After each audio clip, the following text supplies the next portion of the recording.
Assalamualaikum warahmatullahi wabarakatuh. Perkenalkan, nama saya Raka Nabil Reharjah, nomor absen 24 dari kelas 9A.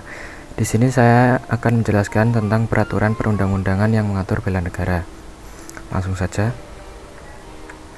Bela negara.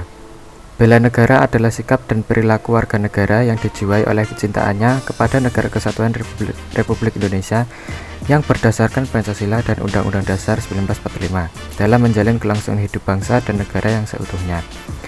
Peran penting bela negara dapat dikuak secara lebih jernih dan mendalam melalui perspektif pertahanan, keutuhan wilayah Indonesia, serta seluruh sumber daya, kedaulatan, dan kemerdekaannya selalu terancam oleh agresi asing dari luar dan pergolakan bersenjata dari dalam. Kalau ancaman ini menjadi nyata dan Indonesia berada posisi tidak siap, maka kita memulai lagi dari nol. Selanjutnya adalah dasar hukum bela negara. Mengapa sih harus ada hukum yang mendasari bela negara? Nah, bela negara sendiri merupakan salah satu upaya dan propaganda yang dilakukan oleh pemerintah untuk mempertahankan kedaulatan rakyat Indonesia. Namun, bukan berarti pemerintah dengan seenak dan semaunya sendiri tiba-tiba mengadakan upaya bela negara ini. Ketika pemerintah hendak melakukan sesuatu, harus ada dasar hukum yang jelas dari sesuatu itu. Hal itu juga harus berdasarkan kepada Pancasila. Hal yang sama berlaku ketika pemerintah menggalakkan bela negara. Terdapat beberapa dasar hukum bela negara di Indonesia. Di sini saya akan menjelaskan dua dari beberapa dasar hukum tersebut. Yang pertama adalah Undang-Undang Dasar Negara Republik Indonesia tahun 1945 dan ketetapan MPR, tidak termasuk undang-undang. Pada pasal 27 ayat 3 UUD 1945 hasil amandemen berbunyi, setiap warga negara berhak dan wajib ikut serta dalam upaya pembelaan negara. Nah, makna yang terkandung di dalamnya ialah setiap warga negara memiliki hak untuk mendapatkan perlindungan dari negara serta wajib untuk ikut serta dalam upaya pembelaan negara. Nah, upaya pembelaan negara itu tidak harus untuk mengangkat senjata ya, tidak harus mengikuti perang maksudnya, tapi juga bisa diwujudkan dengan cara lain seperti berikut ini. Ikut serta dalam mengamankan lingkungan sekitar seperti siskampling, ikut serta membantu korban bencana di lingkungan atau di dalam negeri, belajar dengan tekun pelajaran atau mata kuliah pendidikan kewarganegaraan atau PKN, dan selalu menaati dan melaksanakan peraturan. Pasal 30 ayat 1 UUD 1945 berbunyi, tiap-tiap warga negara berhak dan wajib ikut serta dalam pertahanan dan keamanan negara. Makna yang terkandung ialah setiap warga negara mempunyai hak untuk mendapatkan keamanan dari negara dan mempunyai kewajiban untuk melakukan upaya untuk pertahanan negara Indonesia. Upaya pertahanan dan keamanan haruslah menjamin tercegahnya atau teratasinya hal-hal yang langsung atau tidak langsung dapat mengganggu jalannya pembangunan nasional. Nah, yang selanjutnya adalah pasal 30 ayat 2 UUD 1945 berbunyi, usaha pertahanan dan keamanan negara dilaksanakan melalui sistem pertahanan dan keamanan rakyat semesta oleh TNI dan Polri sebagai kekuatan utama dan rakyat sebagai kekuatan pendukung. Makna yang terkandung adalah usaha pertahanan keamanan negara dilakukan TNI dan Polri sebagai kekuatan paling besar yang bertugas untuk menjadi keamanan dan ketertiban masyarakat.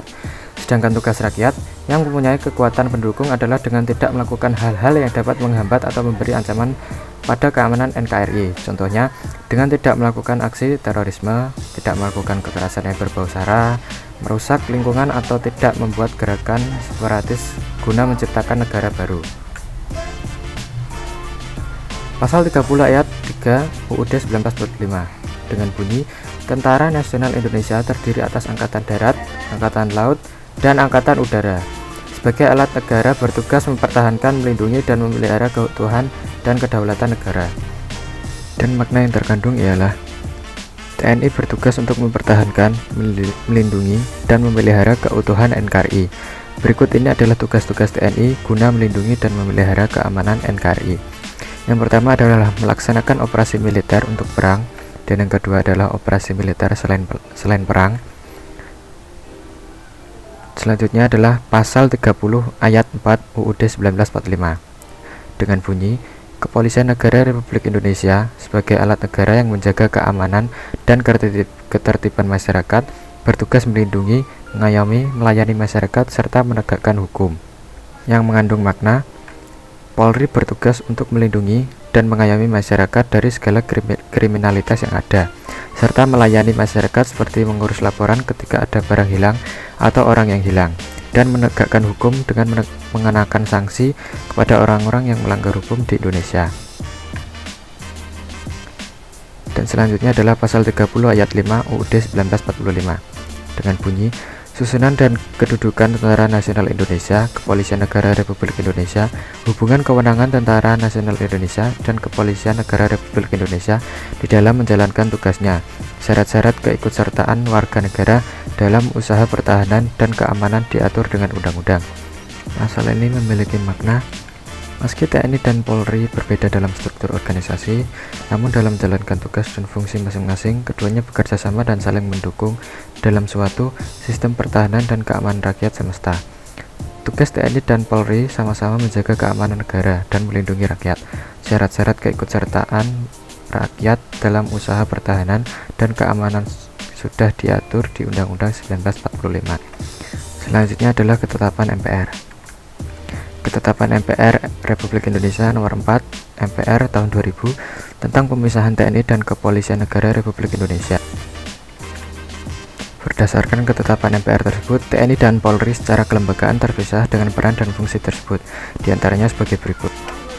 Yang pertama adalah TNI adalah alat negara yang berperan dalam pertahanan negara, dan yang kedua, Kepolisian Negara Republik Indonesia adalah alat negara yang berperan dalam memelihara keamanan, dan yang ketiga adalah dalam hal terdapat keterkaitan kegiatan pertahanan dan kegiatan keamanan, TNI dan warga negara Republik Indonesia harus bekerja sama dan saling membantu.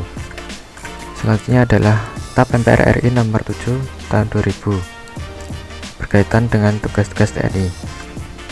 TNI merupakan alat negara yang berperan sebagai alat pertahanan negara kesatuan Republik Indonesia.